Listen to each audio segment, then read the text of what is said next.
Let's start with today's topic. आज हमारा topic होगा typical duties of welding inspector. आप सबको स्क्रीन शेयर हो रही है?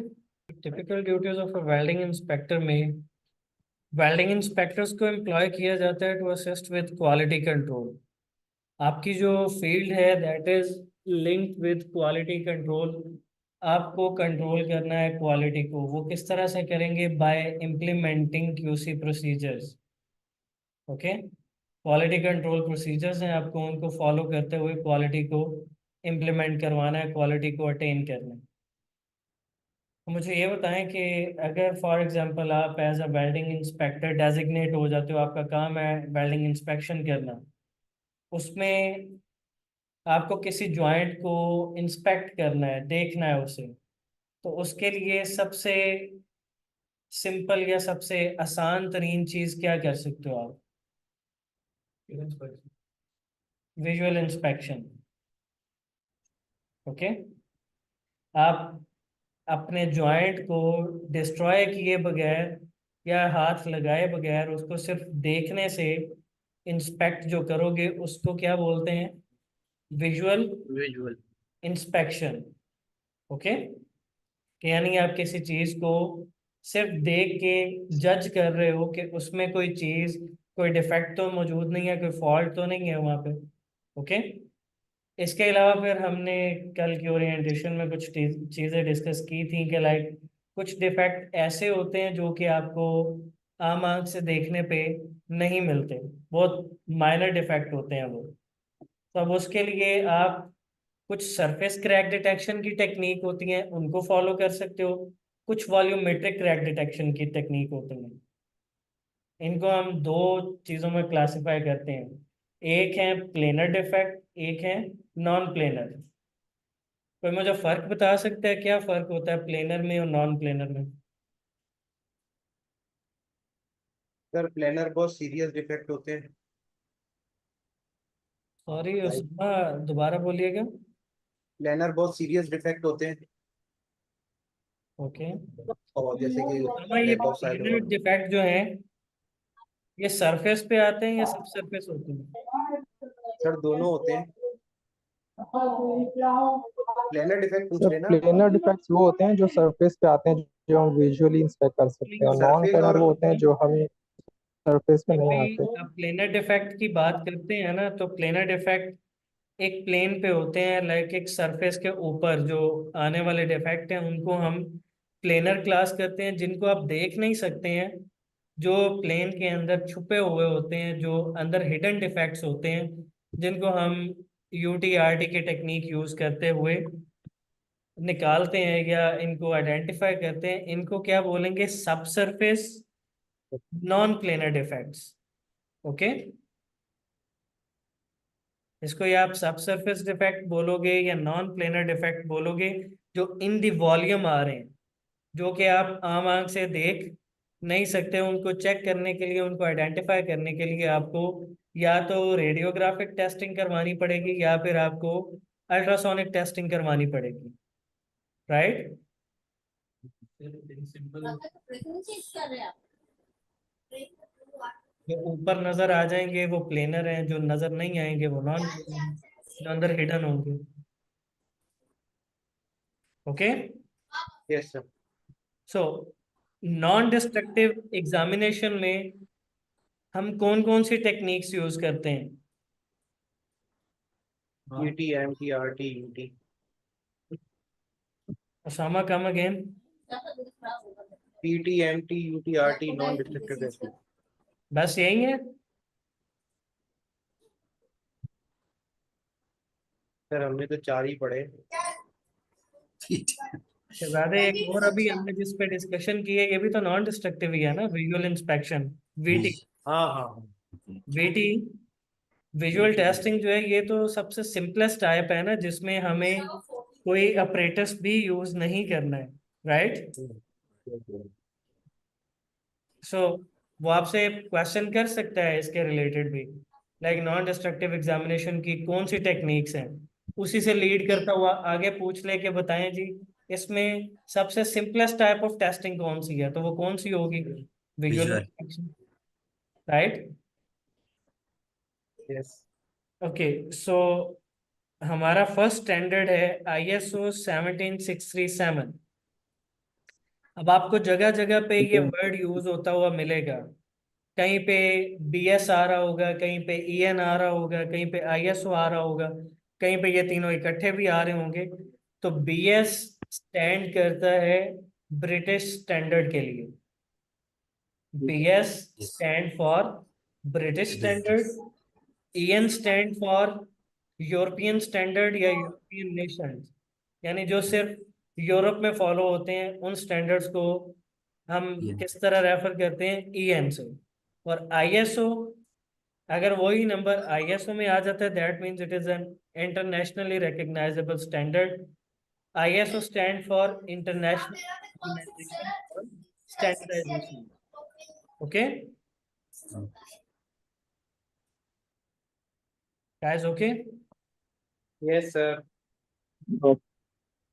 So ISO 17637 stand for non-destructive examination of fusion welds, or simply we have in it visual examination, right?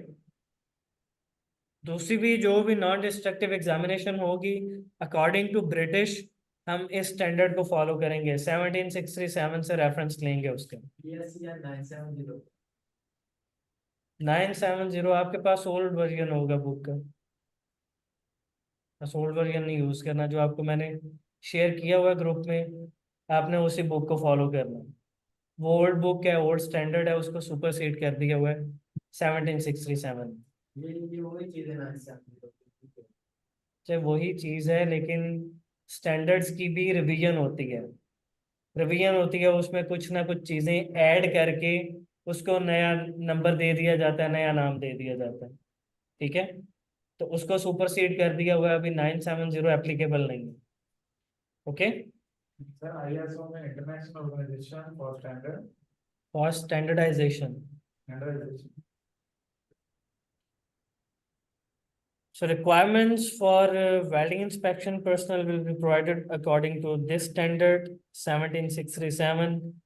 recommendations होंगी कि कौन कौन सी conditions suitable हैं visual examination करने के लिए। गेजेस को या आपने इंस्पेक्शन एड को किस तरह से यूज करना है, या कौन कौन सी इंस्पेक्शन एड आपको रिक्वायर होगी ड्यूरिंग इंस्पेक्शन, उस पर एडवाइस होगी स्टैंडर्ड में। ये आपको वो तमाम तर इंफॉर्मेशन देगा, जो जो चीज़ें आपने अपने इंस्पेक्शन रिकॉर्ड में रखनी है या उसमें कंपाइल करनी है, या उस सब के बारे में आपको गाइडेंस देगा। गाइडेंस अबाउट व्हेन इंस्पेक्शन में बी रिक्वायर्ड ड्यूरिंग फैब्रिकेशन, यानी एक कंपोनेंट को आप बना रहे हो, वेल्ड करवा रहे हो, अब उसको बनाते हुए मुझे किन स्टेजेस पे विजुअल इंस्पेक्शन रिक्वायर है, मुझे कब कब विजुअल इंस्पेक्शन परफॉर्म करनी है, ये सारी डिटेल्स मुझे कौन देगा? 17637। ओके, वेल्डिंग इंस्पेक्शन पर्सनल में welding inspector should be familiar with relevant standard rules and specification for the fabrication work to be undertaken। जो भी आप काम अंडरटेक कर रहे हो या जिस चीज को आपने फैब्रिकेट करना है, बनाना है, उसके रिलेटेड रेलेवेंट स्टैंडर्ड रूल्स और स्पेसिफिकेशंस का आपको पता होना चाहिए। आपको पता होना चाहिए कौन सा वेल्डिंग प्रोसीजर या कौन सा वेल्डिंग प्रोसीजर्स यूज होने वाले हैं, और इस स्टैंडर्ड के अकॉर्डिंग आपकी आई साइट अच्छी होनी चाहिए और हर 12 माह बाद चेक होनी चाहिए। वाई? टू मेक श्योर कि आपको आइज की कोई प्रॉब्लम नहीं है, आपकी आई साइट अच्छी है, आपको कलर ब्लाइंडनेस की कोई प्रॉब्लम नहीं है, आप इजीली चीज़ों को डिफ्रेंशिएट कर सकते हो, देख सकते हो अच्छे से। ओके, ग्लासेस लगे हों उसका इशू नहीं है, ग्लासेस लगे हों इशू नहीं है, लेकिन आपको नज़र ठीक आना चाहिए। आईएसओ का सर स्टैंडर्ड क्या चीज़? स्टैंडर्ड इसका होगा स्टैंडर्ड होगा वो इसके अकॉर्डिंग होगा ना, जो भी रिक्वायरमेंट है होगी, आप चेक करेंगे उसके अकॉर्डिंग। आप या जो भी आई डॉक्टर होगा वो चेक करेगा कि आया आपकी आई साइट उसके अकॉर्डिंग जा रही है या नहीं जा रही। अगर अकॉर्डिंग होगी वो एक्सेप्ट कर देगा, अगर नहीं होगी तो वो फिर रिजेक्ट करेगा उसको। ठीक है,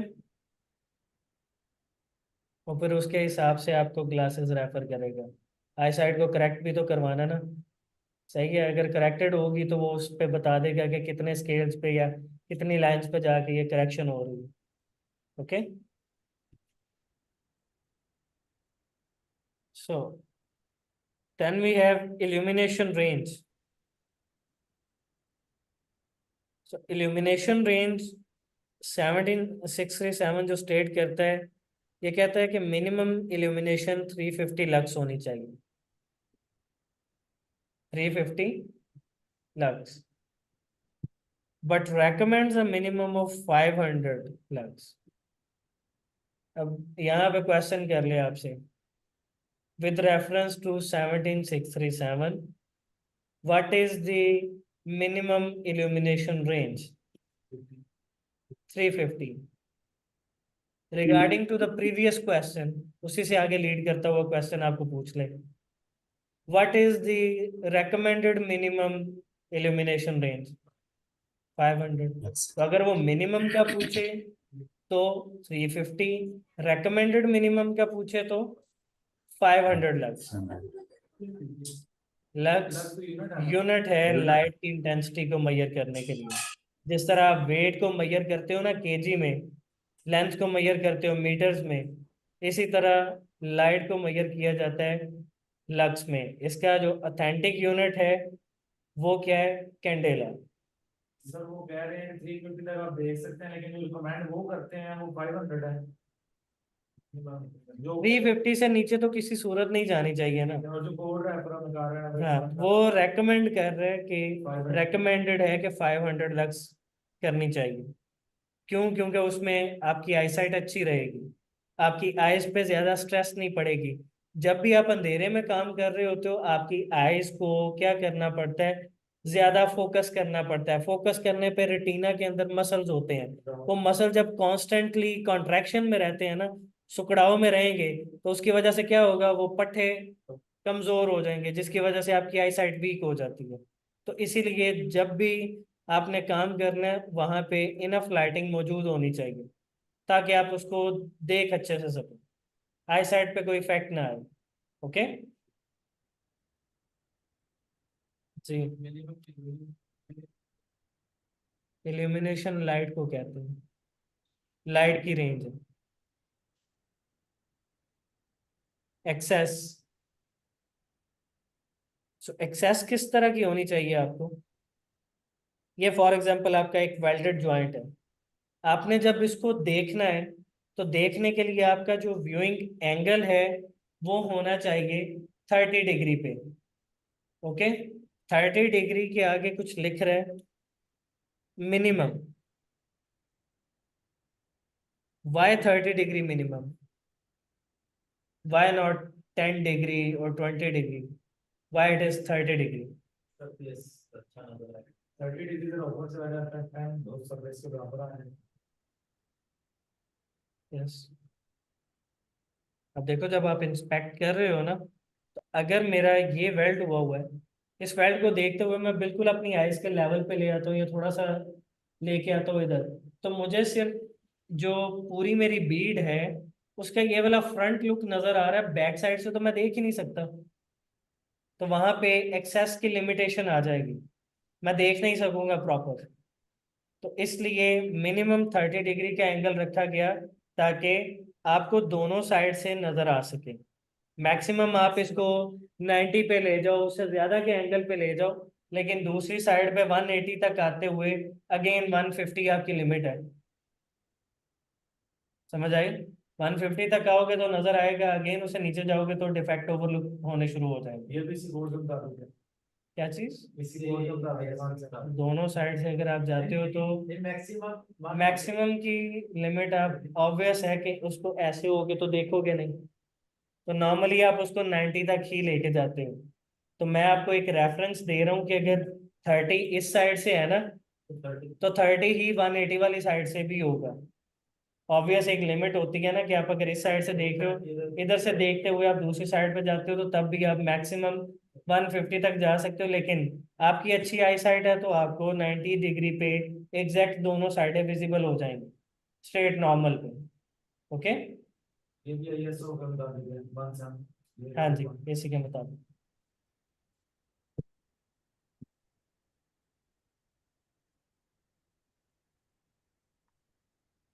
ads to visual in, okay, so maximum distance जो है वो आपका कितना होना चाहिए? 600 mm मैक्सिमम।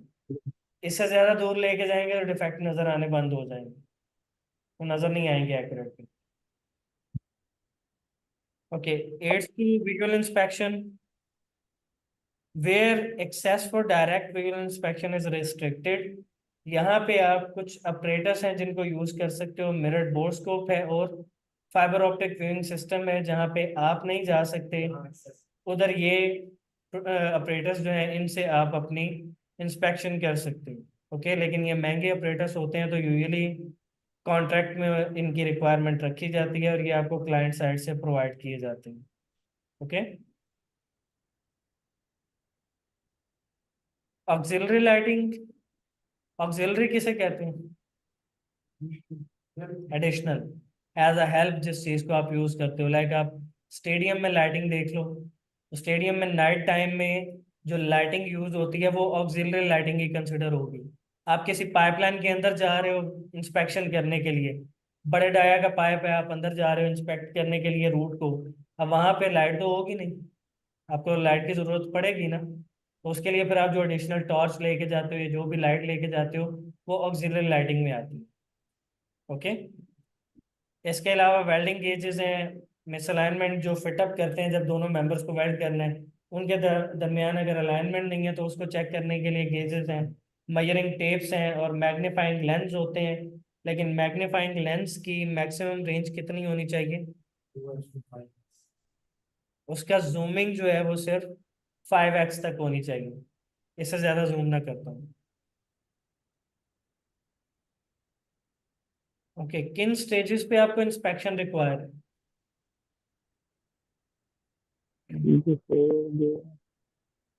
बिफोर, आफ्टर, यानी कि थ्रू आउट द फैब्रिकेशन आपको,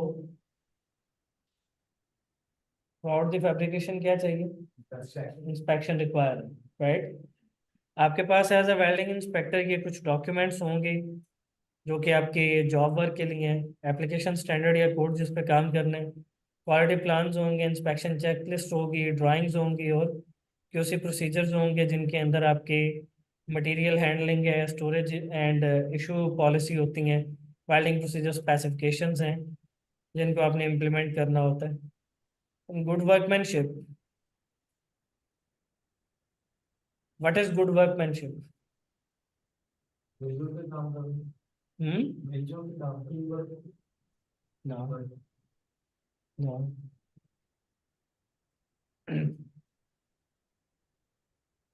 यस, गुड वर्कमैनशिप। जो टूल्स वगैरह यूज कर उसको डिफिकल्टी वगैरह ना आई हो। करीब करीब।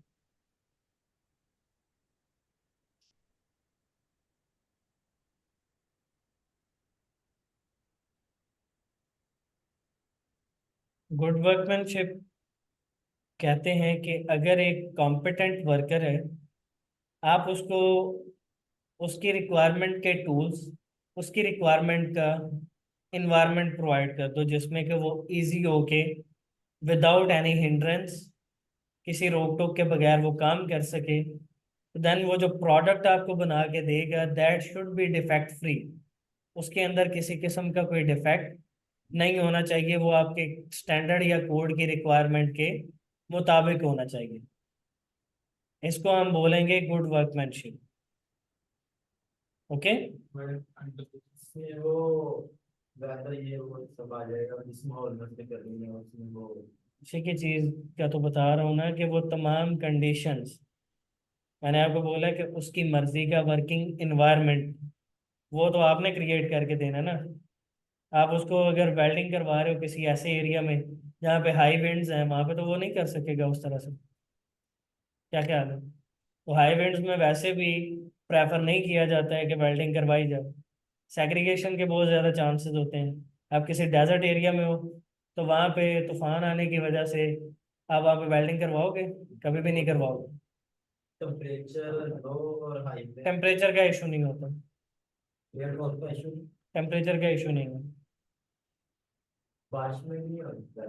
अगर बारिश में नहीं करवाएंगे ना, बारिश में तो क्रैकिंग आने के चांसेस होते हैं क्योंकि वाटर ड्रॉपलेट है, हाइड्रोजन का सोर्स है। टेम्परेचर क्या करेगा? टेम्परेचर वो हम्म लोड टेम्परेचर लो होने से क्या होगा? इसका टेम्परेचर वेदर वेदर का टेम्परेचर, चलो फॉर एग्जांपल आपका नॉर्मल अगर वेदर आपका normal temperature let's say 55 degree पे जा रहा है, अभी वेदर का टेम्परेचर हो गया 35 डिग्री, क्या इम्पैक्ट होगा? अगर वो माइनस में चला जाए तो उसके अंदर वो अच्छा, माइनस में आपने किधर इंस्टॉल करना चाहते साथ देगा हैं? साथ है माइनस में जाएगा नहीं, लेकिन हमने कल एक चीज पढ़ी थी कि जो हम टेस्टिंग्स वगैरह करते हैं ना, वो प्रोसीजर क्वालिफिकेशन में ये चीजें हो जाती हैं। प्रोसीजर क्वालिफिकेशन में आपने जो मटेरियल की सिलेक्शन की है, आपने जो वेल्डिंग प्रोसेस की सिलेक्शन की है, आपने जो फिलर्स की सिलेक्शन की है, आपने जो एम्पेरेज वोल्टेज ट्रेवल स्पीड की सिलेक्शन की है, ज्वाइंट डिजाइन की सिलेक्शन की है, हर चीज जो है वो एप्लीकेशन की रिक्वायरमेंट के अकॉर्डिंग की जाती है। जो आपका एम्बिएंट टेम्परेचर है जिधर आप वेल्डिंग कर रहे हो, वहां पे उस टेम्परेचर का आपकी वेल्डिंग से कोई लेना देना नहीं। ओके, हमें पेंटिंग नहीं करनी है, हमें वेल्डिंग करवानी है। इन चीज़ों का लिंक जो एटमॉस्फेरिक टेम्परेचर्स का लिंक है ना, वो आता है आपके ड्राई बल्ब पे या वेट बल्ब पे इफेक्ट होता है इसका, जहाँ से आपने ड्यू पॉइंट ह्यूमिडिटी वगैरह कैलकुलेट करनी होती है, वो कोटिंग की एप्लीकेशंस के लिए। वेल्डिंग पे इसका इम्पैक्ट नहीं होगा।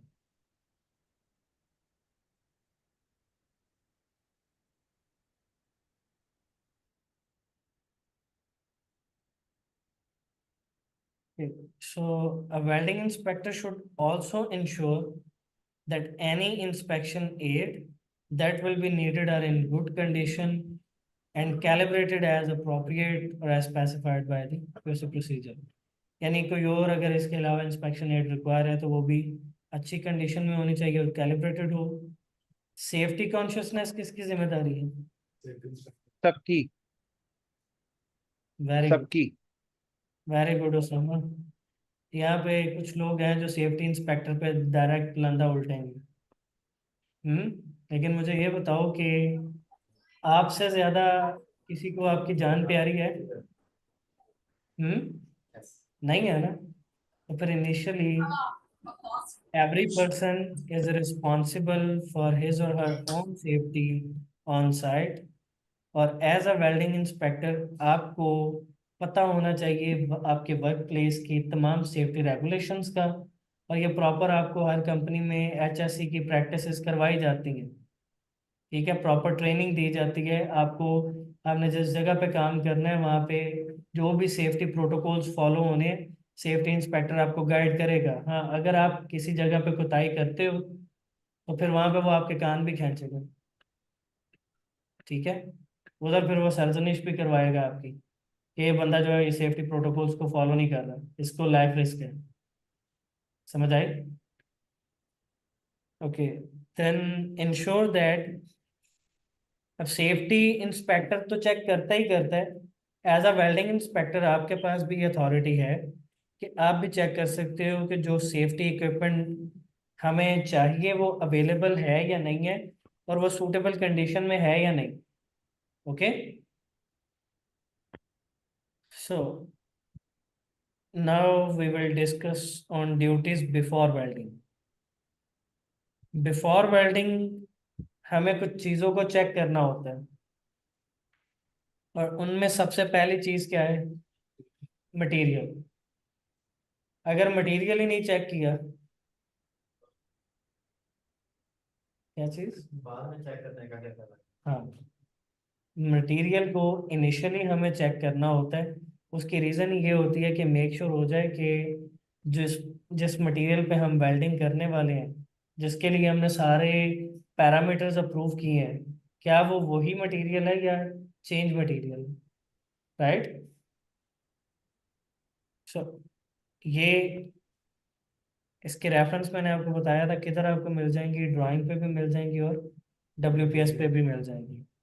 Identified and can be trace to a certificate. यानी उसकी जो एमटीसी है उसके लिए पीएमआई जब आप करें तो वो ट्रेसिंग आपकी प्रॉपर होनी चाहिए, वो मैच करना चाहिए, चेंज नहीं होना चाहिए। चेंज होगा अगर केमिकल कंपोजिशन में तो ग्रेड चेंज हो जाएगा। ओके, सो ग्रेड चेंजिंग नहीं चाहिए हमें। सूटेबल कंडीशन में होना चाहिए and free from damage and contamination, और उस पे किसी किस्म का कोई डैमेज कोई कंटेमिनेशन नहीं होनी चाहिए। अब कंटेमिनेंट क्या है? गंदगी हम्म? गंदगी किसी भी चीज की कंटेमिनेशन हुई भी हो, ग्रीस लगा हुआ हो, ऑयल हो, रस्ट हो। इकट्ठा होना जो होता है वो फ्लॉकुलेशन कहते हैं, फ्लॉकुलेट कहते हैं, गैदर हो जाना, इकट्ठा हो जाना, झुंड बना लेना। ठीक है, लेकिन contamination, anything anything that is not a part of your parent metal is a contaminant for your parent metal. कोई भी वो चीज जो कि उसका पार्ट नहीं है, जैसे कि धूल है, गर्दो गुबार है, ऑयल ग्रीस है, ठीक है, इस तरह की चीजें जो है ये आपके मटेरियल के लिए कंटेमिनेंट है। जरूरी का बाइस जी। फिर WPS वेल्डिंग प्रोसीजर स्पेसिफिकेशन, इस डॉक्यूमेंट को हमने थ्रू आउट इम्प्लीमेंट करवाना होता है ताकि क्वालिटी अचीव हो सके, और ये अप्रूव्ड होना चाहिए and available to welders and inspectors. किस किस के पास होना चाहिए? वेल्डर्स और इंस्पेक्टर्स के पास। इसको बनाता कौन है? Engineer. Welding engineer. WPS WPS को बनाने वाला होता है वेल्डिंग इंजीनियर। तो ये होना किस किस के पास चाहिए? वेल्डिंग इंस्पेक्टर्स और वेल्डर्स के पास, यानी जिसने काम करना है और जिसने काम करवाना है दोनों के पास इसकी अवेलेबिलिटी होनी चाहिए। Welding equipment again good condition में होनी चाहिए और कैलिब्रेटेड होनी चाहिए। Then weld preparations in accordance with WPS और ड्राइंग्स। वेल्ड की जो भी आपने प्रिपरेशन करनी है, उसको बेवल करना है, कट करना है, जो भी उसका फेस बनाना है, वो सारा कुछ आप किस तरह बनाएंगे, रेफरेंस लेनी है आपने WPS और ड्राइंग से। Welder qualification, obviously procedure qualify करने के बाद आप जब वेल्डर को चेक करेंगे तो उसका सर्टिफिकेट वैलिड होना चाहिए और इन डेट होना चाहिए। आप इस चीज़ को मेक श्योर करेंगे। Okay, before he start the welding और ही स्टार्टिंग द जॉब, उसके स्टार्ट करने से पहले आपने उसका सर्टिफिकेट चेक करना होता है कि उसकी वैलिडिटी डेट है या नहीं है, और ये वो राइट राइट बंदा है या नहीं है। ओके, वैलिडिटी कौन देता है? स्टैंडर्ड, जिस स्टैंडर्ड के अकॉर्डिंग आप उसको वैलिडेट कर रहे हो, जिस स्टैंडर्ड के अकॉर्डिंग आप उसकी WQT लगवा रहे हो। ओके,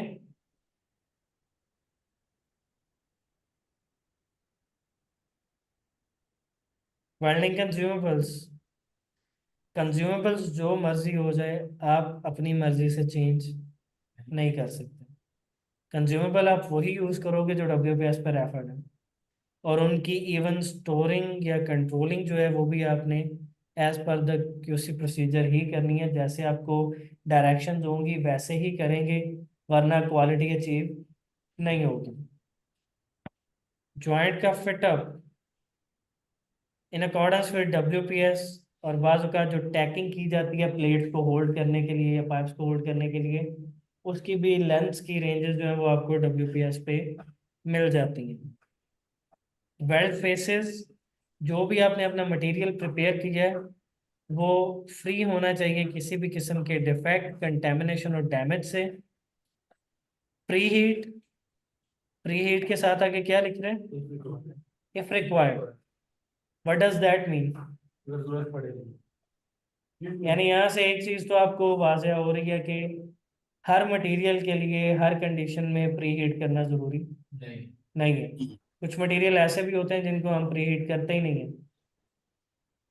ओके, वो मटेरियल की अपनी प्रॉपर्टी होती है जिसकी वजह से हीट करने पे वो बहुत ज़्यादा फैलाव में आ जाता है, तो फिर उसको कंट्रोल करना मुश्किल हो जाता है। सही है, हाइड्रोजन डालने के लिए की जाती है। नॉर्मली हाइड्रोजन रिलीज के लिए होती है, या कोई भी मॉइस्चर वगैरह है अगर तो वो निकल जाए।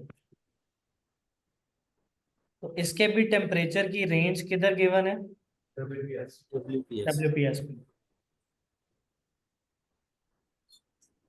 Then we have duties during welding. During welding में आप चेक करेंगे साइड या फील्ड वेल्डिंग अगर कर रहे हैं तो सबसे पहली चीज ensure weather conditions. Weather conditions यानी कि तेज हवा नहीं चलनी चाहिए, बारिश होगी या वेल्डिंग नहीं करवाओगे। बहुत ज्यादा तेज हवा है तो आप वेल्डिंग नहीं करवाओगे। ओके, आपने इन वेदर कंडीशंस को मेक श्योर कर लेना।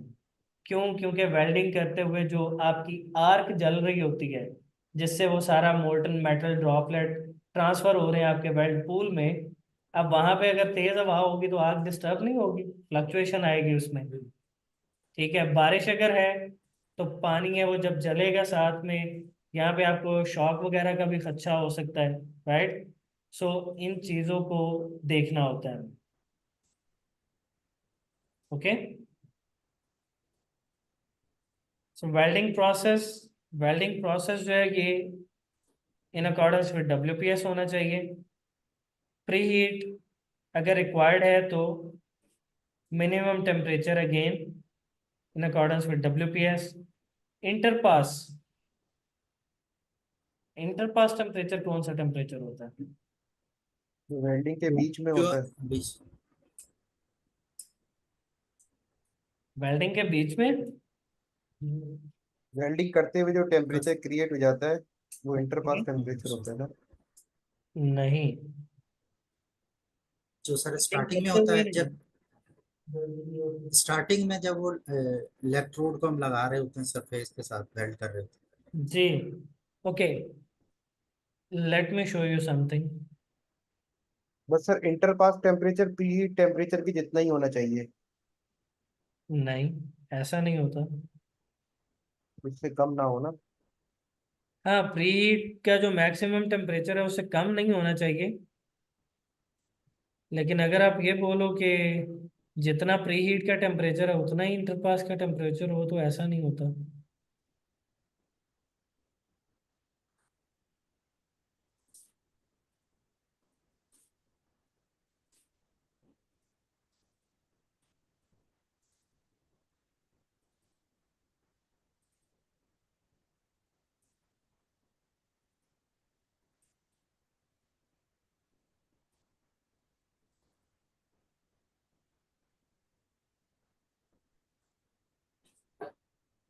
ओके, ये आपको ये कटिंग नजर आ रही है?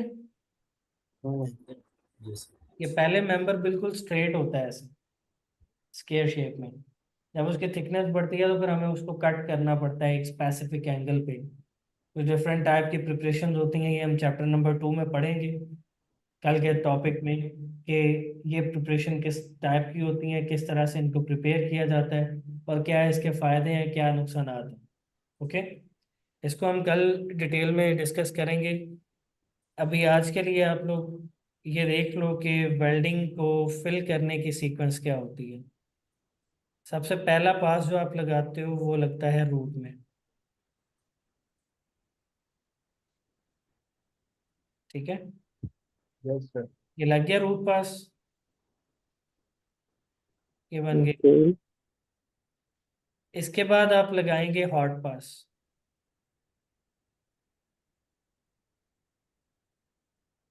इसके बाद होगी फिलिंग, आप फिर भी कहते हैं एंड देन वी हैव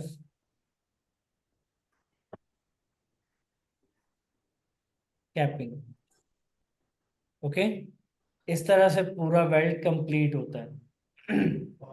अगर आपकी थिकनेस कम है तो बाज औक़ात एक ही पास में वेल्डिंग कंप्लीट हो जाती है, जिसको हम सिंगल पास वेल्डिंग कहते हैं। Okay, single pass welding. अब ये जो है इस तरह की वेल्डिंग, ये तो मल्टी पास में जा रही है ना, एक पास नहीं है, मल्टी पास है। आपने रूट पास भी लगाया, फिर हॉट पास लगाया, फिर आपने की फिलिंग, फिर आपने की कैपिंग। हमजा, बंद कर दो इसको।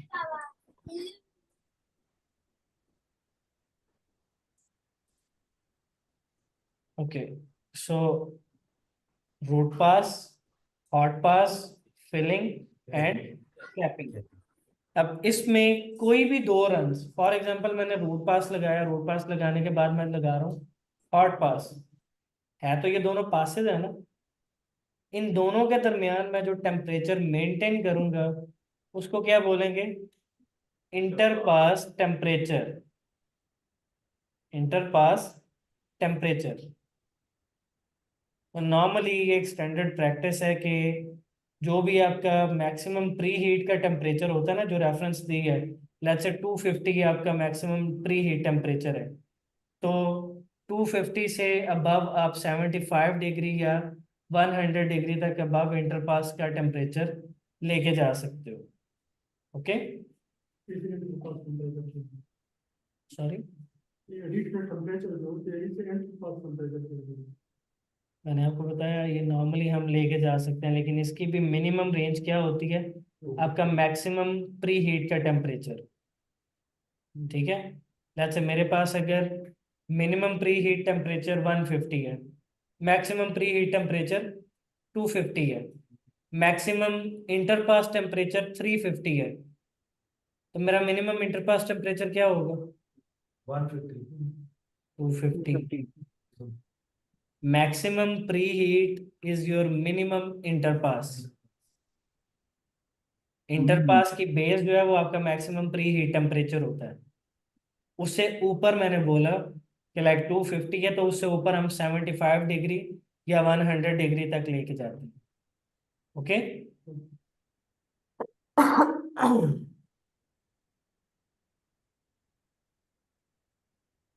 जो फ्री हीट से हमेशा ज्यादा हो।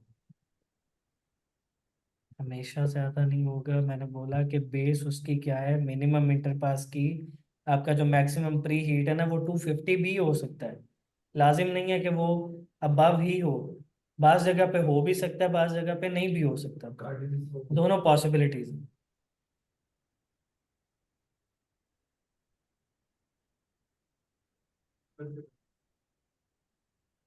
बाद में करते हैं।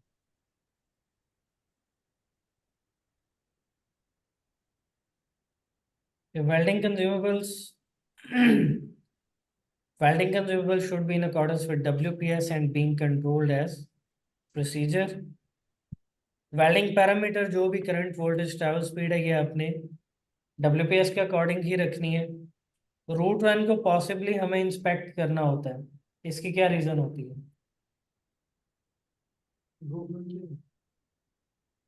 जो भी पहला हमने रन लगाया था, जिसको रूट पास कहते हो ना, पास को रन भी कह सकते हो, लेयर भी कह सकते हो, ठीक है, रन भी कह सकते हो।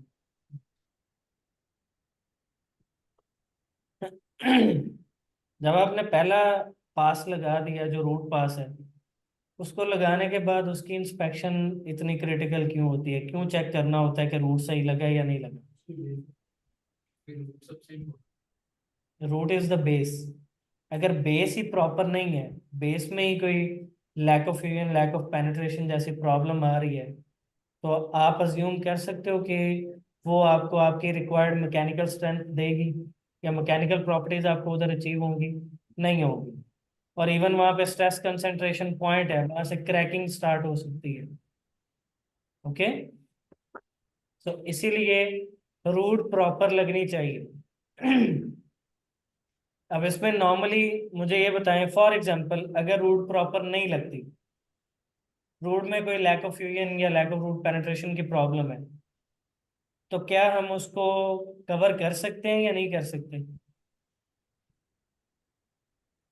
हम्म, सर बात समझ में नहीं आई। उसामा, मैंने ये बोला है कि अगर रूट में फॉर एग्जांपल रूट आप लगाते हो तो रूट प्रॉपर नहीं लगती, ठीक है, उसमें डिफेक्ट आ जाता है। रूट में कोई डिफेक्ट आ जाता है, जैसे lack of root penetration, lack of root fusion जैसी कोई प्रॉब्लम आ जाती है, तो फिर मुझे ये बताओ कि क्या हम उसको रेक्टिफाई कर सकते हैं, उससे छुटकारा पा सकते हैं या नहीं पा सकते? उसको रिपेयर सर कर रिपेयर सकते हैं। रिपेयर का ऑप्शन तो होता है हमारे पास। साजिद, अभी से रिपेयर?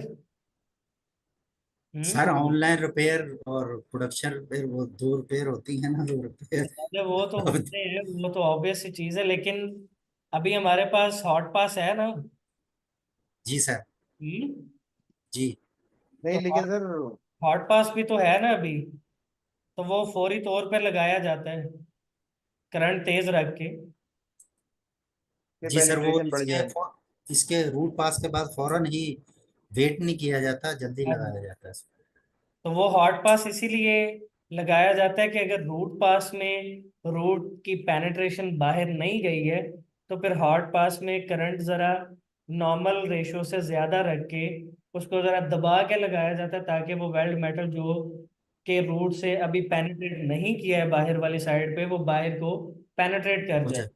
ठीक है। लग जाए। हाँ, अगर ठीक। हॉट पास लगाने के बाद भी रूट में वो डिफेक्ट रह रहा है तो फिर हम वहां से उसको कट करके दोबारा प्रिपेयर करके फिर लगाएंगे, फिर रिपेयर करेंगे उसे। ठीक है।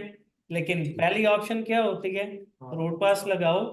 रूट पास लगाने के बाद देख लो, चेक कर लो, अगर रूट नहीं निकल रही तो उस पे हॉट पास लगाओ फौरी तौर पे।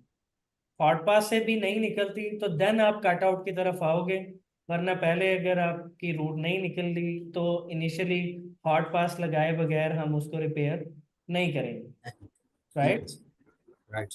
ठीक है सर। ओके। गाउजिंग और ग्राइंडिंग ये सिंपली मेटल रिमूवल होता है। तो ये हमारे पास हैंड टूल्स भी होते हैं, पावर टूल्स भी होते हैं, उनको यूज करते हुए आपने जो मेटल को रिमूव करना होता है उसको क्या बोलते हैं? ग्राइंडिंग और गाउजिंग। तो जी। इंटरन क्लीनिंग। इंटरन क्लीनिंग, अब आपने एक पास लगा दिया, एक पास लगाया, उसके बाद आप क्या करोगे? अगर तो वो कोई ऐसा प्रोसेस है जिसके अंदर फ्लक्स बन रहा है, फ्लक्स को यूज कर रहे हो आप, तो क्या होगा? ऊपर स्लैग की एक लेयर बन जाती है जिसको जी आपको सर। बाद में ऊपर से उतारना होता है। अगर आप उसको नहीं उतारते तो उसकी वजह से आपके वेल्ड में एंट्रैपमेंट आएंगी, लैक ऑफ फ्यूजन जैसी प्रॉब्लम्स आएंगी। ठीक है। वहां पे मेटल जो है वो आपका प्रॉपर नीचे वाली लेयर के साथ फ्यूज नहीं हो सकेगा। चलिए हैमरिंग। हैमरिंग भी करते हैं, चिजल से भी उतार लेते हैं। आजकल तो टूल आए हुए हैं सर, उससे स्लैग बनता है, वाइब्रेशन। स्लैग होता है वो बाज का तो इतना लाइट होता है, आप उसको हल्का सा इस तरह स्ट्राइक करोगे उसने उतर जाना है। बुरबुरा सा दानेदार होता है। हाँ, अगर आप उसको उतारे बगैर आप उसके ऊपर ही वेल्ड कर देते हो तो फिर वहां पे लैक ऑफ फ्यूजन आ जाएगी, क्योंकि स्लैग जो है वो नॉन मेटेलिक है, मेटल तो है नहीं वो जो ज्वाइनिंग करेगा। समझ आई? तो वहां पे लैक ऑफ फ्यूजन, वहां पे गैप आ जाएगा, तो आपकी स्ट्रक्चरल इंटेग्रिटी डिस्टर्ब हो जाएगी उधर। ओके। सो इसीलिए जब भी एक पास या एक रन कंप्लीट होता है उसके बाद उसकी क्लीनिंग की जाती है। क्लीनिंग करने के बाद उसकी टेम्परेचर मेंटेनेंस होती है, जो हम इंटरपास टेम्परेचर मेंटेन करते हैं।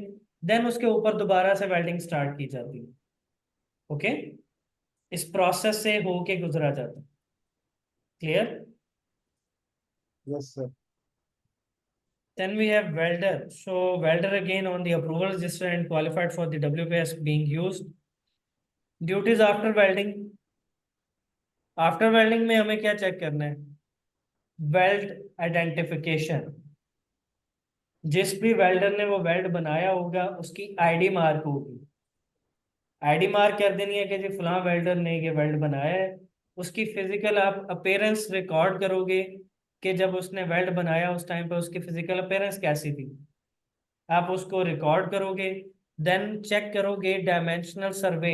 डायमेंशनल सर्वे मींस के वेल्डिंग होने के बाद अगर इसने मेंबर ने ऐसे रहना है, ये ऐसे रहने की बजाय इस तरह चेंज हो रहा है, डिस्टॉर्ट हो रहा है, डिस्टॉर्शन के शिकार हो रहा है, दैट मीन्स उसकी डायमेंशनल एक्यूरेसी डिस्टर्ब हुई हुई है।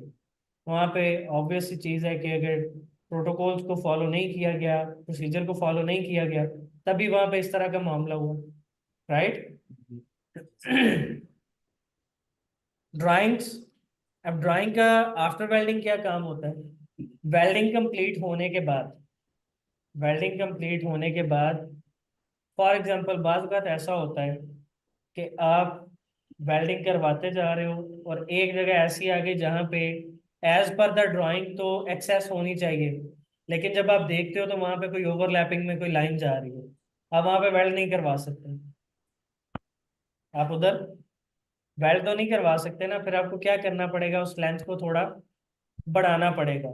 तो आप एक्चुअल जगह से जितना फासला डाल रहे हो, ये आपने, आपको जो हार्ड फॉर्म में ड्राइंग मिली होती है ना, उसके ऊपर एक पंच ऐड करना होता है खुद से, हैंड रिटन होता है वो, कि हमने इस स्पेसिफिक पॉइंट से इतने फासले पे क्या किया है, जाके ज्वाइंट लगाया। क्लियर? उसके बाद दूसरी जगह पे वो पॉइंट तो पहले है, तो आगे जाके लगाएंगे। हाँ ना, उसको आगे लगाएंगे क्योंकि अभी तो एक्सेस नहीं है ना, वहां पे तो लग ही नहीं सकता, फिर वेल्डिंग रोकेंगे तो नहीं ना। ज्वाइंट तो लगाना है हमें, लेकिन वो फौरी तौर पे अगर आपको डिसीजन लेना पड़ता है तो आप उसको थोड़ा सा एक्सटेंड करके लगवा दो, लेकिन जो लगवाया है उसको आपने एज बिल्ड, जो ड्राइंग आपको मिली हुई है उसके ऊपर जरूर मेंशन करना, क्योंकि at the end of the day engineer ने उस ड्राइंग को रिव्यू करना होता है। इंजीनियर उस ड्राइंग को रिव्यू करेगा, और जो पंच आपने मैनुअली हाथ से ऐड किया था ना, वो आपको वो कंप्यूटराइज ऐड करके नया रिवाइज्ड एडिशन दे जो देगा। एडिशन की होगी वो उस पे मेंशन करें। हाँ जी, ठीक है।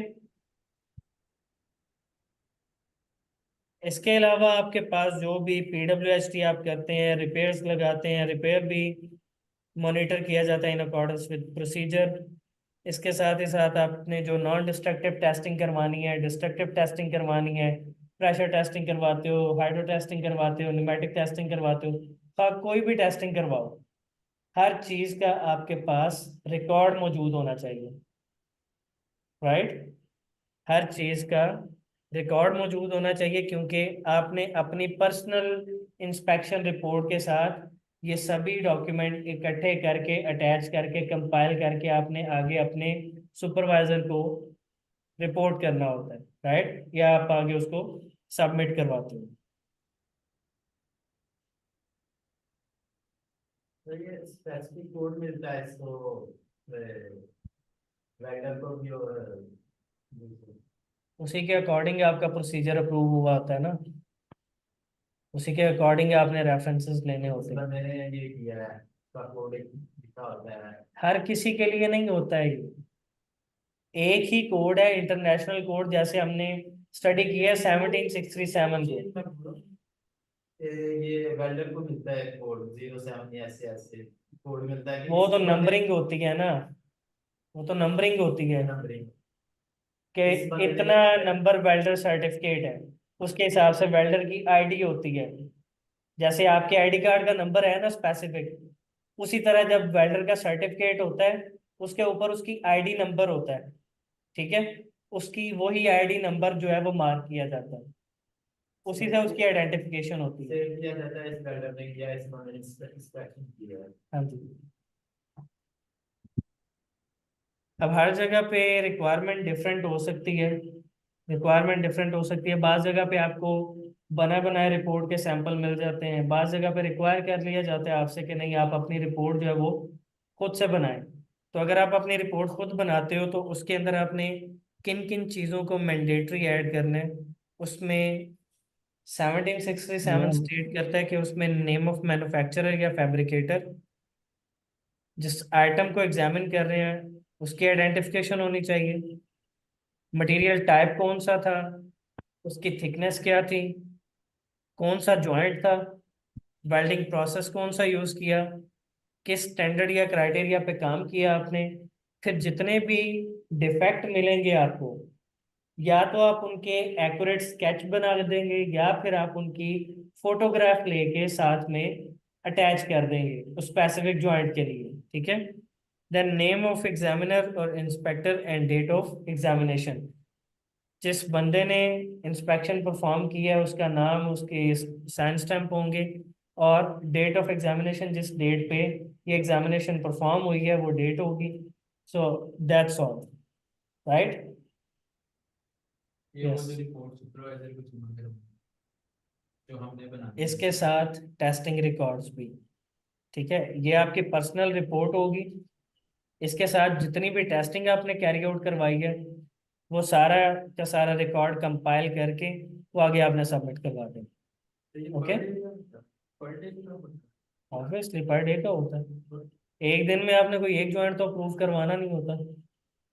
कितने ज्वाइंट्स होते हैं जो आपके कस्टडी में आ रहे होते हैं, क्योंकि आपने प्रोडक्शन भी तो देनी है ना। एक ज्वाइंट को पकड़ के तो नहीं बैठे रहेंगे। सारी रिपोर्ट चाहिए। हाँ जी।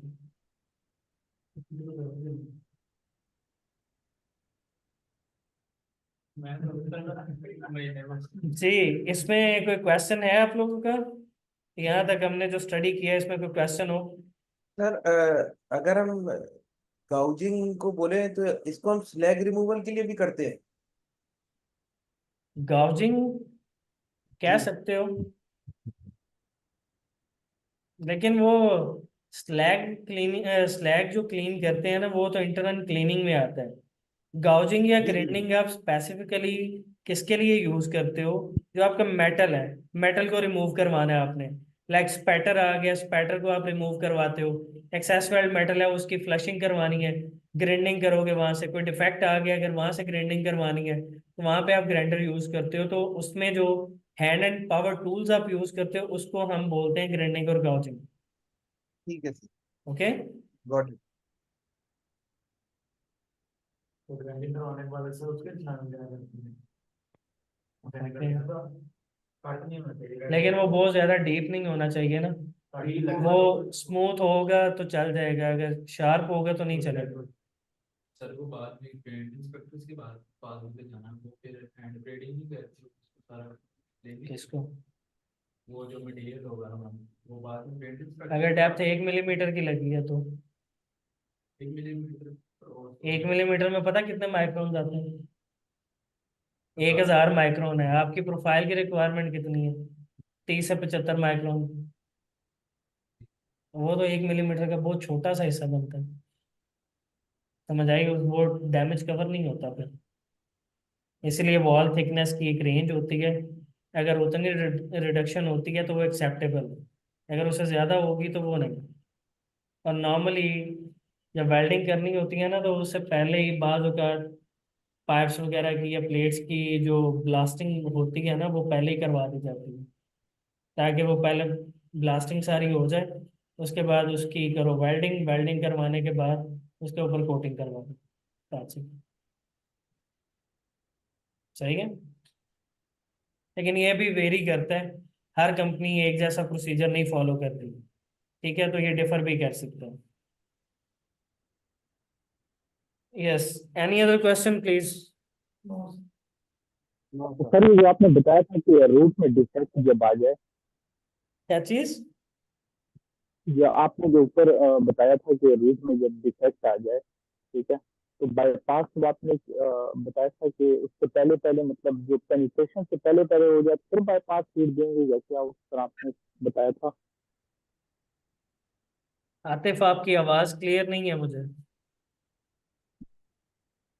ये कह रहे हैं कि आपने बताया था कि रूट में जब डिफेक्ट आ जाए तो उसके बाद हमारे पास ऑप्शन होता है कि हम जो है वो हॉट पास जल्दी से लगा लें, यही हाँ कह जी, रहे हैं आतिफ? बिल्कुल।